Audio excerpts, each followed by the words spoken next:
Welcome to the program. I'm Jessica Van Vonderen. A line in the sand. That's what the state government's calling its decision to end sand mining on Stradbroke Island in 8 years' time. They say it gives everyone certainty about the future, but almost everyone affected by the plan is nervous. The sand mining company is looking at closing much sooner than it expected, and small businesses are afraid that when the miners go, there'll be a void that can't be filled. Karen Berkman reports. Some people say sand mining has made Stradbroke Island. Others say it's destroying it. The state government says its time it all came to an end. With the declaration of this park, we begin the process of turning Stradbroke Island into a protected place, and we begin the process of ending sand mining. The company that mines 3 sites on the island maintains they had the right to continue until at least 2027. But last week, the government introduced legislation that would end most mining by 2019. The bill was a surprise to us. In June last year, the state government said most of the island would become national park by 2027, but it had stopped renewing the company's lease for its biggest mine, Enterprise. No one ever said at that time that the Enterprise mine would continue to 2027. Mining has gone on at Enterprise for the last 3.5 years without a formal lease.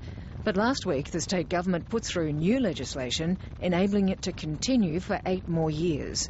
The company says it could have adapted to 2027, but this time frame is too short. We made the hard choices. We made what we thought was a good compromise. We traded off high ecological value land for disturbed land, moved our operations around to fit in with the Premier's announcement, and then we get a change in the game.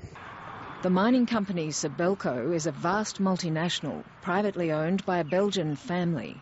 In the last 2 years, it's taken control of an operation that dates back to the 50s, producing zircon, rutile, ilmenite and silica. They think they've been treated unfairly. This community here has thrived on the mining industry and the dual economy of tourism and mining, and now we've got to look at something else.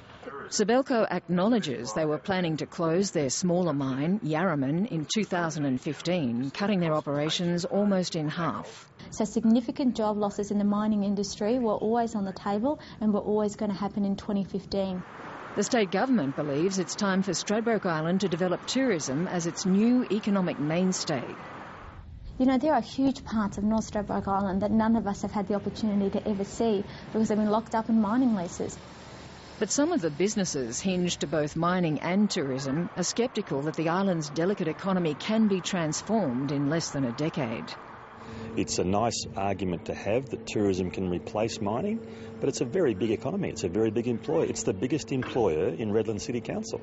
Stradbroke Ferries has been carting mining trucks to and from the island since the 60s.